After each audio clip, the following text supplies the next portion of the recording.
حضرت امام اعظم ابو حنیفہ رضی اللہ تعالیٰ فرماتے ہیں کہ ابتدائی ایام میں مجھے علم الکلام سے بڑا شغف تھا۔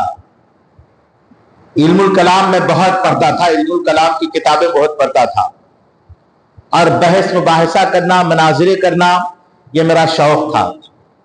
جہاں کہیں بحث مباحثہ ہوتے، مناظرے ہوتے بد مذہبوں سے، تو میں پہنچ جاتا اور مناظرے کرتا۔ کئی دہریوں سے میں نے مناظرہ کیا۔ دہریوں کا عقیدہ تھا کہ کچھ اللہ ہے، ایسی کوئی عقلی دلیل دیجئے، اللہ موجود ہے، عقلی دلیل دیجئے۔ امام اعظم ابو حنیفہ رضی اللہ تبارک و تعالیٰ عنہ فرماتے ہیں کہ کشتی سمندر میں چل رہی ہے، گہرے سمندر میں ساز و سامان کے ساتھ، پھر سمندر میں طوفان بھی ہے، تیز موجیں بھی ہیں، اور کشتی چل رہی ہے بغیر ملاح کے، یعنی کچھ چلانے والا نہیں ہے ملاح، بغیر ملاح کے کشتی چل رہی ہے ساز و سامان لے کر، اور جگہ جگہ کنارے پہ پہنچتی ہے، سامان اتارتی ہے، پھر خود بخود آگے بڑھ جاتی ہے۔ ایسا سمندر میں کشتی چل رہی ہے، کیا تم اس بات کو مانو گے؟ دہریوں نے کہا ایسے کیسے ہو سکتا ہے، ہم ہرگز نہیں مانتے، بغیر ملاح کے کشتی کیسے چلے، اور وہ بھی طوفان میں سمندر کے تیز لہروں سے خود کو بچاتی ہوئی، کنارے پر جاتی ہوئی، سامان اتارتی ہوئی، پھر منزل کی طرف بڑھتی ہوئی، بغیر ملاح کے ہو سکتا ہے؟ ایسا ہو ہی نہیں سکتا، بغیر ملاح کے سمندر میں کشتی چل ہی نہیں سکتی۔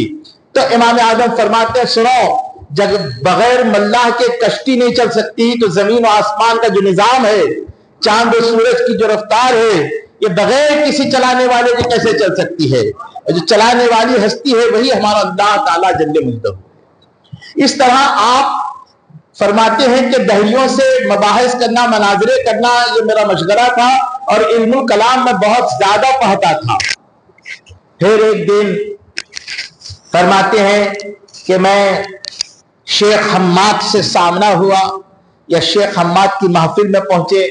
فرماتے ہیں شیخ حماد آپ کے استاد تھے، بڑے محدث اس زمانے کے، بڑے فقیہ، بہت بڑے عالم دین حضرت شیخ حماد۔ فرماتے ہیں کہ نوجوان کیا پڑھتے ہو؟ تمہارے چہرے پر تو علم کا نور نظر آتا ہے، تمہارے ماتھے سے تو علم کی چمک نظر آتی ہے، کیا پڑھتے ہو؟ کہا میں علم الکلام پڑھتا ہوں۔ کہا بیٹا علم الکلام پڑھنے کے ساتھ ساتھ علم دین بھی پڑھا کرو۔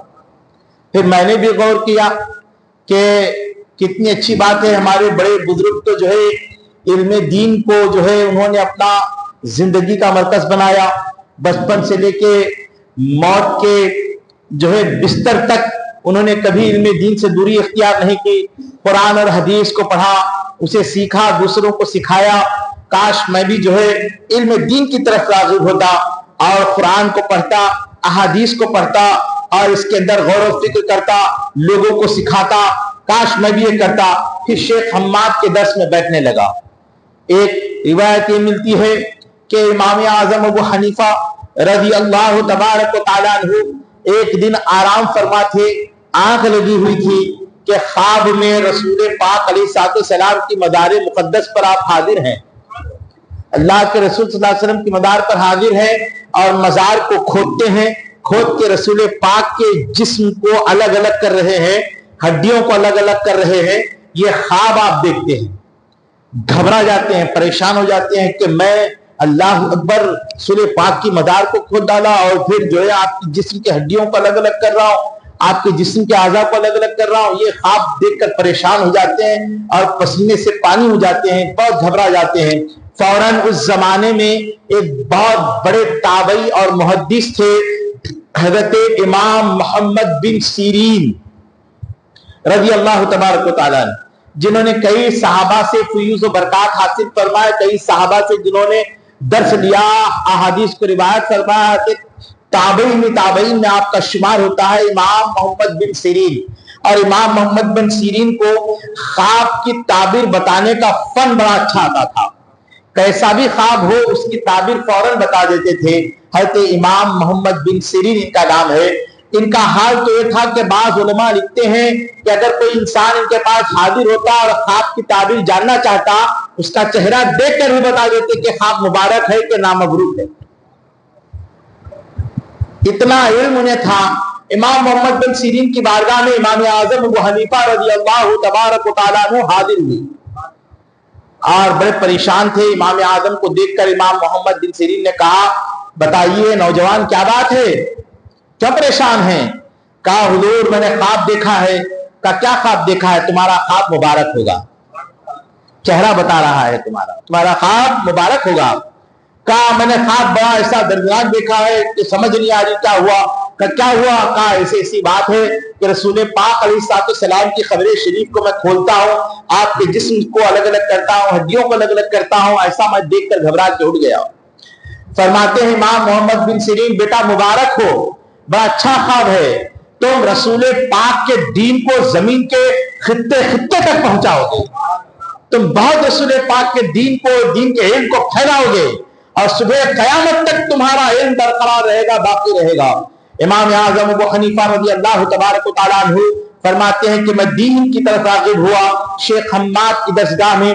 یوں تو آپ کے اساتذہ کی تعداد بھی بہت ہے, میں اساتذہ کی تعداد یہ کروں تو بہت سارے اساتذہ ہیں. شیخ حماد ہیں, امام اعمش ہیں, بہت سارے بزرگان دین ہیں. آپ نے ان سے حدیث کو سیکھا, درس حدیث لیا اور ایسا پڑھا دین کہ اللہ اکبر. پھر اس کے بعد اپنے زمانے کے علماء میں آپ کے علم کی جو عظمت اہمیت تھی ہم جس کا اندازہ نہیں لگا سکتے. حضرت امام اعمش رضی اللہ تعالیٰ عنہ کی بارگاہ میں آپ بیٹھے ہوئے تھے کہ درس لے رہے تھے, حدیث دے رہے تھے. 100 دن سے زیادہ کا عرصہ گزر چکا تھا, آپ درس حدیث دے رہے تھے, یعنی حدیث سماعت فرما رہے تھے.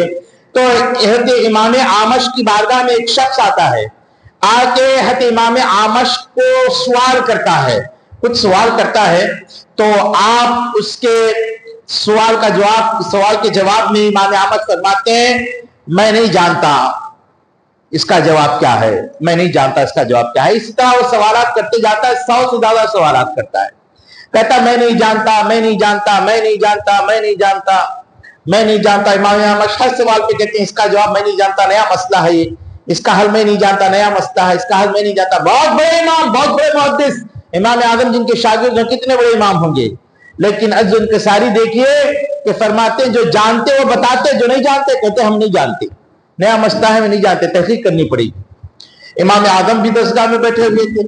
جب بات ختم ہو گئی, سوالات ختم ہو گئے اور ہر سوال پہ تھا جواب کہ میں نہیں جانتا, تو امام اعظم نے اپنے استاد محترم سے معذرت کے ساتھ عرض کیا حضور اگر آپ اجازت دیں تو ان کے سوالات کے جوابات میں دوں. شاگرد ہیں, کہا نوجوان تم دو گے, ابھی تو تمہیں درسگاہ میں آئے تھوڑے ہی دن ہوئے ہیں. کہا ہاں بات تھوڑی ہی دن کی ہے, لیکن آپ چاہیں تو آپ سے جتنی حدیثیں میں نے پڑھی ہیں سنی ہے وہ سارے حدیث میں سوالوں کے جواب ہیں. کہا کیا کہتے ہو؟ کہا دیجئے. تو سنو میرا پہلا سوال یہ ہے اور اس کا جواب یہ ہے, اور حدیث دلیل کے ساتھ جواب دے رہے ہیں. ہر سوال کے جواب میں حدیث کو کوٹ کرتے ہیں, اس کا حل نکالتے ہیں اور حدیث سے مسئلے کا حل نکالتے ہیں, نکال کے سامنے رکھتے جاتے ہیں. پورے سوالوں کا جواب دے دیا, 100 سے زیادہ سوالوں کا جواب امام اعظم نے چند لمحوں میں دے دیا. امام اعمش سر پکڑ کے اشکر اٹھے اور کہا اے نعمان بن ثابت سنو, اللہ کا تم پر بہت بڑا احسان اور فضل ہے. تم فقیہ ہو اور فقیہ تمہارا حال ایسا ہے, ہم صرف میڈیکل اسٹور ہیں, تم طبیب ہو, ڈاکٹر ہو, تمہیں پتا ہے کہ کون سی گولی کس مرض کے لیے دی جاتی ہے اور کب دی جاتی ہے, کتنا ڈوز دیا جاتا ہے. ہم تو صرف احادیث کو جمع کرتے ہیں, ہم محدثین احادیث کو یاد کرتے ہیں, احادیث کو جمع کرتے ہیں اور ان حدیثوں سے مسائل کو نکالنا اور لوگوں کے مشکل مسائل کا حل بتانا یہ تو فقہا کا کام ہے. اور تم ایک عظیم فقیہ ہو. آپ کے اساتذہ میں سیدنا امام باقر, سیدنا امام جعفر صادق بھی آپ کے اساتذہ میں ہیں. آپ سے سوال پوچھتا, اہل بیت سے محبت, ایسی محبت کہ اندازہ نہیں لگا سکتے کوئی کہ اتنی اہل بیت کا آپ ادب فرماتے, آپ اہل بیت سے محبت فرماتے, آپ اہل بیت سے جو ہے بڑی محبت تھی آپ کو رسول پاک کی نسبت کرتا چیزوں سے. اور اہل بیت میں تو رسول پاک علیہ السلام کا خون ہے, تو خون رسول کے اہل بیت کے مصطفیٰ سے بے انتہا محبت امام اعظم ابو حنیفہ رضی اللہ تبارک و تعالیٰ عنہ کو. آپ سے کسی نے پوچھا حضور آپ کی عمر کیا ہے, آپ کی ایج کیا ہے؟ تو سیدنا امام اعظم ابو حنیفہ رضی اللہ تبارک و تعالیٰ عنہ فرماتے ہیں 2 سال۔ کتنے سال؟ سامنے پوچھنے والا سے پٹا گیا، حضرت یہ کیا کہہ رہے ہیں آپ؟ 2 سال؟ کہا ہاں 2 سال۔ تجسس میں رہا، حضرت کی عمر تو 60 سال کے اوپر گئی ہے اور بتا رہے ہیں 2 سال۔ پھر فرماتے ہیں، چونکہ ہمارے بزرگ معاملہ فہم تھے، فرماتے ہیں تشویش کو دور کرنے والے تھے، مشکلوں کو آسان کرنے والے تھے۔ فرماتے ہیں کہ پریشان مت ہو، میں 60 سال سے زیادہ کا ہوں، لیکن میں اپنی زندگی صرف 2 سال ہی سمجھتا ہوں۔ کہ کیا بات ہے حضرت؟ کہ سنو، یہ 2 سال وہ 2 سال ہیں جو سیدنا امام جعفر صادق کی صحبت میں نے گزارے۔ امام جعفر صادق کی صحبت میں 2 سال میں مجھے جو علم ملا، جو نعمتیں ملی، جو درس ملا، جو سبق ملا، جو علم روحانیت ملا، علم شریعت، علم طریقت، علم معرفت، علم حقیقت ملا، اس زندگی میں کبھی ایسا نہیں ملا۔ وہ 2 سال کیسے گزرے؟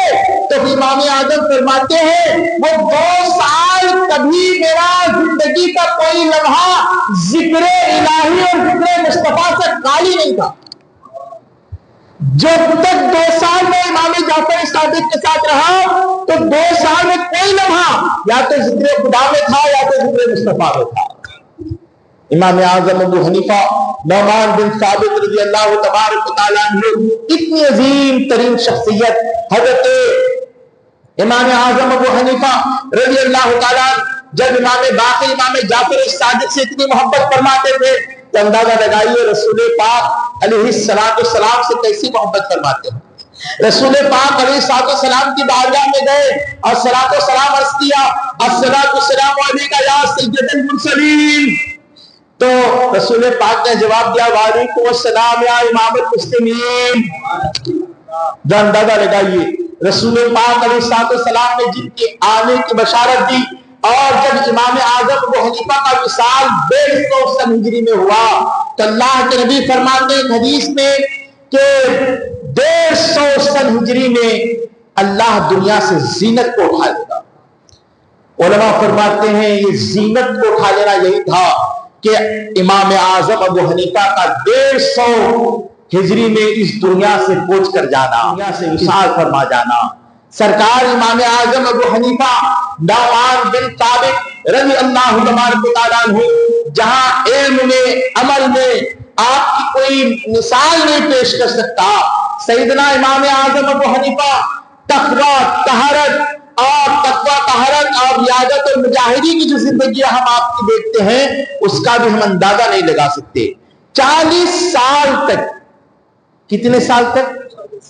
40 سال تک عشاء کے وضو سے نماز فجر آپ نے ادا فرمائی۔ کتنے سال تک؟ 40 سال تک عشاء کے وضو سے نماز فجر ادا فرمائی۔ کبھی کبھی آپ ایک رکعت میں پورا قرآن مجید پڑھ رہے تھے، ایک ہی رکعت میں پورا قرآن مجید پڑھ ڈالتے، اور قرآن پڑھنے کا شوق تو ایسا تھا کہ جہاں آپ کا جس جگہ وصال ہوا، ایک روایت کے مطابق 70,000 قرآن آپ نے ختم فرمائے تھے، ایک روایت کے مطابق 60,000 قرآن آپ نے ختم فرمائے تھے، اس جگہ آپ کا وصال ہوا۔ سیدنا امام اعظم ابو حنیفہ نعمان بن ثابت رضی اللہ تبارک و تعالیٰ عنہ اپنے وقت کے بہت بڑے مناظر بھی تھے، کئی ایک آپ نے مناظر فرمائے۔ بدعقیدوں نے آپ کا بہت برا چاہا، ہمیشہ بدعقیدوں کی کوشش رہتی کسی طرح امام اعظم کو پھنسایا جائے، کسی طرح امام اعظم کو جو ہے تکلیف پہنچائی جائے۔ خارجی فرقے کے لوگ، خارجی فرقہ ہے جو حضرت علی رضی اللہ تعالیٰ عنہ کے مخالفت میں کھڑا ہوا تھا۔ امام اعظم کے دور میں بھی کچھ لوگ تھے۔ خارجیوں کا عقیدہ یہ ہے کہ جو گناہ کرتا ہے، یعنی بڑا گناہ کرتا ہے، جھوٹ بولتا ہے تو کافر ہو جاتا ہے، کوئی حرام گناہ کرتا ہے تو کافر ہو جاتا ہے، کوئی ایک بار بھی زنا کرے کافر ہو جائے۔ ان کا عقیدہ ہے کہ کوئی بھی گناہ کرتا ہے کافر ہو جاتا ہے۔ اب وہ خارجی تھے, اپنے عقیدے پہ بڑے مضبوط تھے. ایک دن خنجروں سے لیس ہو کر, تلواریں لے کر, ننگی تلواریں لے کر امام اعظم ابو حنیفہ کے پاس پہنچے, مرد مجاہد کے پاس پہنچے.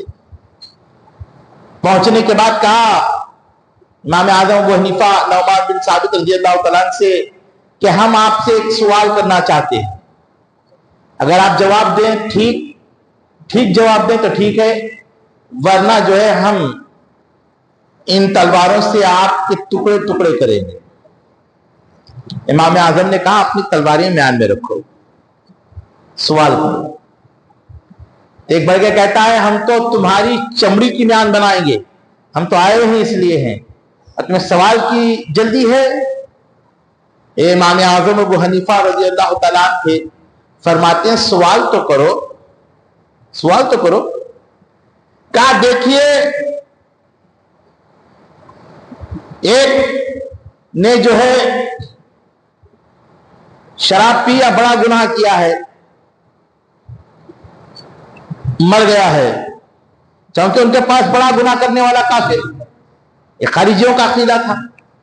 اچھا, کہا ایک عورت ہے جس نے زنا کیا ہے, حمل کا اسقاط کے دوران وہ مر گئی. دونوں بڑے گناہ کے مرتکب, دونوں مر گئے. اب بتائیے ان کی نماز جنازہ کا حکم, چونکہ ان کے عقیدے کے مطابق کافر تھے.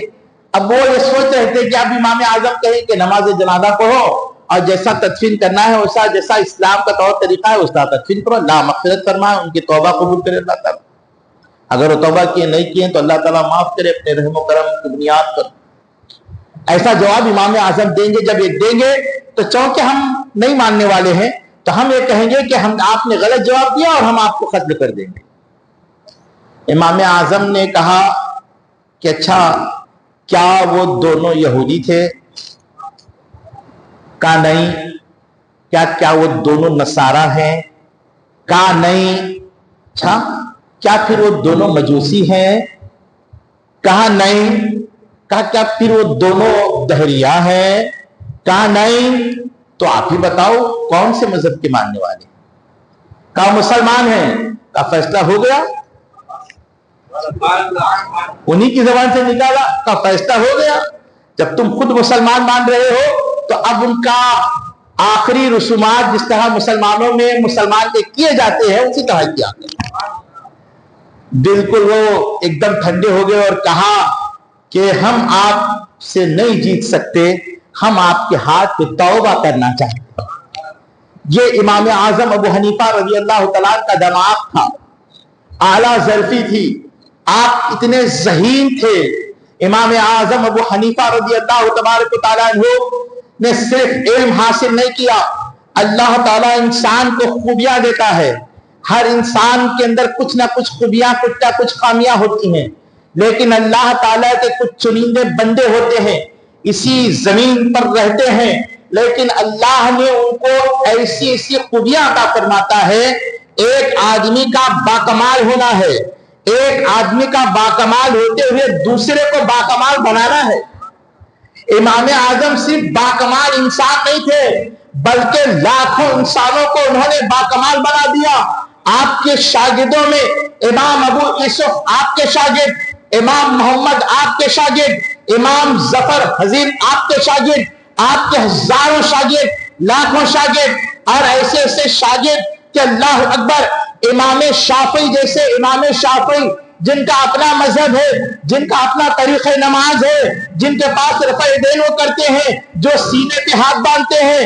امام شافعی کا اپنا طریقہ کار ہے, لیکن امام شافعی جیسی شخصیت سے جب پوچھا گیا کہ امام اعظم کے بارے میں کیا کہتے ہیں تو فرماتے ہیں ہم فقہا امام اعظم جتنے فقہا دنیا میں ہیں وہ امام اعظم کی عیال ہیں, آپ کی اولاد ہے. ہم سب فقیہوں کے بعد اگر کوئی ہے تو امام اعظم ابو حنیفہ. امام اعظم ابو حنیفہ کی کتابیں پڑھے بغیر, امام اعظم ابو حنیفہ کی کی شاگردوں کی کتابیں پڑھے بغیر ہم کوئی دین کا مسئلہ بیان نہیں کر سکتے، ہم کوئی دین کی بات بتا نہیں سکتے۔ ہاں ہمارا مذہب الگ ہے، ہاں ہمارے طریقہ کار الگ ہے، ہم نے بھی وہی طریقہ لیا ہے جو رسول اللہ صلی اللہ علیہ وسلم سے دیکھا ہے، لیکن امام اعظم کی بات وہ اعلیٰ ہے، بہت افضل ہے، امام اعظم کا علم بہت افضل ہے۔ یہی وجہ تھی کہ امام شافعی رضی اللہ تبارک و تعالیٰ عنہ جب بغداد جاتے تو امام اعظم کے مذہب پر عمل کرتے، آپ کے بتائے طریقے پر نماز پڑھتے۔ حضرت امام شافعی کے متعلق یہاں تک کہا گیا کہ امام شافعی جب کسی مسئلے میں الجھ جاتے، جب کسی مسئلے کو سمجھ نہیں پاتے، جب کسی مسئلے کو جان نہیں پاتے تو امام اعظم ابو حنیفہ کی مزار پر جاتے۔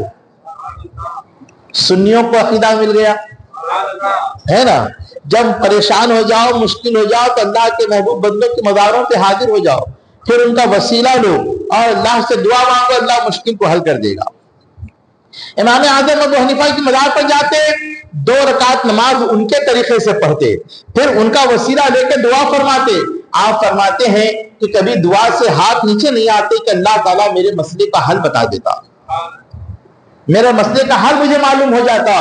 امام اعظم ابو حنیفہ رضی اللہ تبارک و تعالیٰ عنہ کے مطابق حضرت سیدنا امام مالک رضی اللہ تعالیٰ عنہ سے پوچھا امام شافعی نے، آپ کا کیا خیال ہے امام اعظم ابو حنیفہ نعمان بن ثابت رضی اللہ تبارک و تعالیٰ عنہ کے متعلق آپ کا کیا خیال ہے؟ تو آپ فرماتے ہیں امام مالک کہ امام اعظم اگر اس پتھر کے ستون کو، ایک کھمبا ستون جانتے ہیں نا، کھمبا پلر، اس پتھر کے ستون کو امام اعظم اگر دلائل سے سونے کا ثابت کرنے پر آ جائے تو ایسے ایسے دلائل دیں گے اور سونے کا ثابت کر کے چھوڑیں گے، ان کے کوئی دلائل کو روک نہیں سکتا۔ سرکار امام اعظم ابو حنیفہ نعمان بن ثابت رضی اللہ تبارک و تعالیٰ عنہ کو اللہ نے اتنا علم، اتنا ذہین دیا تھا، لیکن تقوی اور پرہیزگاری اور سادگی کی جو زندگی آپ کی ہے، جب ہم اس طرف بڑھتے ہیں، آج انسان ایک آدھ خوبی کا مالک ہو جاتا ہے، آج انسان ایک آدھ چیز کا مالک بن جاتا ہے، آج انسان دولت مند بنتا ہے تو اپنی دولت کے ذریعے اپنے معاشرے سوسائٹی کے اندر اپنے بڑپن کو بتانا جتانا چاہتا ہے۔ اگر کوئی جسم سے طاقتور بن جاتا ہے تو اپنی جسمانی طاقت کی بنیاد پر سوسائٹی اور معاشرے کے اندر مقام و مرتبہ حاصل کرنا چاہتا ہے، عہدہ حاصل کرنا چاہتا ہے۔ ہر انسان کا الگ الگ طریقہ ہے، یہ دنیا داروں کا طریقہ ہے۔ کسی کے پاس دولت ضرور ہوتی ہے لیکن جسمانی طور پر کمزور ہو سکتا ہے، کسی کے پاس جسم کی طاقت ضرور ہوتی ہے لیکن دولت نہیں ہوتی ہے، کسی کے پاس علم کی دولت ضرور ہوتی ہے، نہ دنیاوی دولت ہوتی ہے نہ جسمانی طاقت ہوتی ہے، لیکن امام اعظم عظیم شخصیت ہے جن کو اللہ نے دنیاوی دولتوں سے بھی نوازا تھا، علم کی دولت سے بھی نوازا تھا، جسمانی دولت سے بھی نوازا تھا، حسن و جمال سے بھی نوازا تھا اور فضل و کمال سے بھی نوازا تھا، اور ایسا فضل و کمال اللہ نے عطا فرمایا تھا۔ امام اعظم ابو حنیفہ جس طرف رخ فرماتے، جس طرف آپ کو توجہ فرماتے، اللہ اس طرف نعمت کے دروازوں کو کھول دیتا۔ یہی چیز امام اعظم ابو حنیفہ، جہاں علم کی دولت، جہاں پیسہ دولت بھی زیادہ تھی بہت، اللہ اکبر، آپ کا جب وصال ہوا لاکھوں دینار کے مالک تھے سونے کے آپ، اللہ اکبر، آپ کا جو اس زمانے کا بینک بیلنس جو تھا وہ لاکھوں میں تھا۔ سمجھانے کے لیے کہہ رہا ہوں، آپ کپڑے کے بہت بڑے تاجر تھے، بہت بڑی تجارت کیا کرتے تھے، کپڑے کو خریدتے تھے اور بیچتے تھے، اللہ اکبر، لیکن خریدنے اور بیچنے کا انداز جو تھا بڑا پیارا تھا۔ بیچنے اور خریدنے کا جو انداز تھا اسلام سے ہٹ کر نہیں تھا، اسلام سے، مذہب سے ہٹ کر نہیں تھا۔ آج تجارت کرنا اچھی بات ہے، تجارت انبیاء کی سنت ہے، تجارت اولیاء اللہ کی سنت ہے، لیکن یاد رکھو مسلمانوں، تم جس کی تجارت کرتے ہو، تم تجارت سے پہلے تجارت کے مسائل کو سیکھو، تجارت کے مسائل کو جانو کہ اسلام کیسی تجارت کرنے کا حکم دیتا ہے، تمہیں کیسا تاجر بنانا چاہتا ہے۔ امام اعظم ابو حنیفہ ایسی تجارت، پاک و منزہ تجارت، گناہوں سے پاک و منزہ تجارت، جھوٹ سے پاک و منزہ تجارت، وہاں جھوٹ کی آمیزش نہیں تھی، وہاں تجارت ایسی تھی کہ اگر کوئی خریدنے بھی جاتا تو دین سیکھ کر وہاں سے نکلتا، کوئی خریدنے بھی جاتا تو دین سیکھ کر وہاں سے نکلتا۔ آج ہم بازار میں دیکھتے ہیں کہ کہ بازار کا تاجر آج کا ایک کانسیپٹ ہے، آج کا ایک طریقہ کار ہے کہ بازار میں جو تجارت کے لیے بیٹھا ہے، کسی بھی چیز کی تجارت کرتا ہو، میں نے اکثر دیکھا ہے وہ بازار سے، وہ اپنے سے جو بڑی مارکیٹ ہے وہاں سے سستے میں مال خریدتا ہے اور اس مال کو جب عوام میں بیچتا ہے تو مہنگا کر کے بیچتا ہے۔ یہ ہر تاجر کا یہی انداز ہوتا ہے کہ کچھ فائدہ بچ جائے، کچھ منافع بچ جائے۔ اس میں کچھ لوگ کچھ حدود پار کر جاتے ہیں، بہت سستا مال خریدتے ہیں، لیکن جب بازار میں عوام تک مال غریبوں تک پہنچانا ہوتا ہے تو بہت اسے زیادہ مہنگا کر دیتے ہیں، بہت زیادہ منافع کھانا چاہتے ہیں، اور ان کو رحم نہیں آتا، نہ غریبوں کو غریبی کو دیکھتے ہیں، نہ مفلسی کی مفلسی کو دیکھتے ہیں، وہ کسی کو دیکھتے نہیں ہیں، وہ کہتے ہیں میں تو منافع کو دیکھوں گا، میں نے بہت سستے میں مال خریدا ہے، بہت مہنگائی کے ساتھ بیچوں گا۔ لیکن امام اعظم ابو حنیفہ نعمان بن ثابت رضی اللہ تبارک و تعالیٰ عنہ کی تجارت دیکھو۔ آپ کے پاس ایک عورت ریشم کا کپڑا لے کر آتی ہے، کہتے حضور میں اسے آپ کو بیچنا چاہتی ہوں، آپ اسے لیں اور مارکیٹ میں بیچیں۔ حضرت امام اعظم ابو حنیفہ نعمان بن ثابت رضی اللہ تبارک و تعالیٰ عنہ اس عورت سے پوچھتے ہیں اس کی قیمت کیا ہے؟ وہ عورت غالباً 200 روپے کچھ بتاتی ہے، تو آپ فرماتے ہیں یہ تو بہت مہنگا ہے، مائی تم 200 میں بیچنا چاہتی ہو؟ کچھ زیادہ کر کے بولو، تم زیادہ کر کے بولو۔ وہ مائی کہتے 300 دے دیجئے۔ امام اعظم یہاں بھی نہیں رکتے، کہتی ہے تم اس کی قیمت نہیں جانتی، بہت زیادہ اس کی قیمت ہے، تم بہت سستے میں بیچ رہی ہو، تم اور کچھ زیادہ کر کے بولو۔ لینا تو میں چاہوں گا لیکن بہت کم قیمت میں تم بیچ رہی ہو۔ کیا آج کوئی تاجر کرے گا یہ کام؟ آج تاجر اس عورت کی ضرورت کو دیکھے گا کہ سستے میں مل رہا، پہلے نکال لو، مہنگا کر کے بیچ لو، جو بھی اس کی ضرورت کا فائدہ اٹھائے گا، اس کی ضرورت کا فائدہ اٹھائے گا۔ جو ضرورت کا فائدہ اٹھائے وہ انسانیت نہیں ہے، اسلام انسانیت کا درس دیتا ہے۔ حضرت امام اعظم ابو حنیفہ رضی اللہ تبارک و تعالیٰ عنہ کی کیا سوچ تھی؟ آپ فرماتے مائی تو بہت سستا دیتے ہی ہے، اس کا ریٹ اور بڑھا، اس کی قیمت اور بڑھا، کہتے 400 روپے دے دیجئے۔ کہا نہیں تو ایک کام کر، تیرے گھر میں اگر کوئی مرد ہے تو اسے بلا کے لا، میں اس سے کھل کر گفتگو کروں، یہ بہت زیادہ قیمتی کپڑا ہے۔ کہا امام صاحب آپ یہ کیا کر رہے ہیں حضرت؟ بس دینے کے لیے تیار ہو 400 میں، آپ بڑھانے میں بڑھا رہے ہیں قیمت۔ لوگ تو مارکیٹ میں جو بیٹھتے ہیں وہ کم کہتے ہیں، آپ بڑے عجیب تاجر ہیں، آپ بڑے عجیب تاجر ہیں۔ امام اعظم کی ایمان نے جواب دیا سن ہمارے نبی نے یہی طریقہ سکھایا کہ دنیا کو درس انسانیت دو، دنیا معاشرے میں رہنے والا اور کوئی بھی تم سے نقصان نہ اٹھائے، تو تم سے فائدہ سیکھ لے کر جائے، تم سے کچھ سیکھ لے کر جائے۔ یہ ہمارے آقا کریم محمد رسول اللہ نے ہمیں درس دیا ہے۔ اللہ اکبر، 500 روپے میں کسی مرد کو اپنے گھر سے بلا لاتی ہے، 500 روپے میں 500 سونے کے دینار میں ریشم کے کپڑے کی قیمت طے ہوتی ہے، امام اعظم اسے خرید دیتے ہیں، صرف 200 روپے میں بیچنے کے لیے تیار تھی۔ امام اعظم ابو حنیفہ نعمان بن ثابت رضی اللہ تعالیٰ ایسے متقی پرہیزگار، بہت سارے آپ کے نوکر تھے جو کپڑا بیچتے تھے، ایک کا نام تھا عبد الرحمن، ان سے کہا ایک دن ایک کپڑا ہاتھ میں دیا، کہا اس کپڑے میں عیب ہے، یعنی کہیں بیچ میں پھٹا ہوا ہے۔ جب یہ کپڑا کوئی خریدنے آئے تو اسے عیب پہلے بتانا کہ ہاں بیچ میں کپڑا پھٹا ہوا ہے، عیب بتانے کے بعد اگر وہ پھر بھی خریدنا چاہے تب بیچنا، عیب ظاہر کرنا۔ آج لوگ اپنے مال کا عیب چھپاتے ہیں، چھپا کر بیچ دیتے ہیں، اور جب واپس گرا کے لائے کہ اس میں عیب ہے، کہا ہم نہیں جانتے، ہم جب دیے تھے اچھا تھا۔ آج کے لوگوں کا طریقہ ہے، لیکن امام اعظم عبد الرحمن سے کہتے ہیں سنو، جو بھی خریدنے آئے اس سے پہلے عیب بتانا، ظاہر کرنا۔ کپڑا خریدنے کے لیے لوگ زیادہ آئے، وہ بھی کپڑا بک گیا۔ شام ہوئی، امام اعظم پہنچے، کپڑا نظر نہیں آیا۔ عبد الرحمن کو بلا، عبد الرحمن میں نے کپڑا بتا کے دیا تھا، کہا تم نے عیب بتا کے بیچا؟ کہا حضرت بھول گیا، کہا حضرت بھول گیا۔ کہا اللہ اکبر۔ امام اعظم نے اس دن کی کمائی 30,000 سونے کے دینار پورے کے پورے غریبوں مسکینوں میں تقسیم فرما دی۔ یہ تقوی ہے، یہ پرہیزگاری ہے، یہ تصوف ہے، یہ شریعت ہے، اور سچا صوفی امام اعظم ہے۔ یاد رکھو مسلمانوں، شریعت کی پابندی کے ساتھ زندگی گزارنا اصل تصوف یہی ہے۔ امام اعظم ابو حنیفہ ایک مرتبہ ایک جنازے میں شرکت کے لیے گیا، آخری بات ہے بول کے اپنی بات کو ختم کر دوں گا۔ جنازے میں شرکت کے لیے گئے، جنازہ رکھا گیا، کسی ولی کا انتظار تھا، بس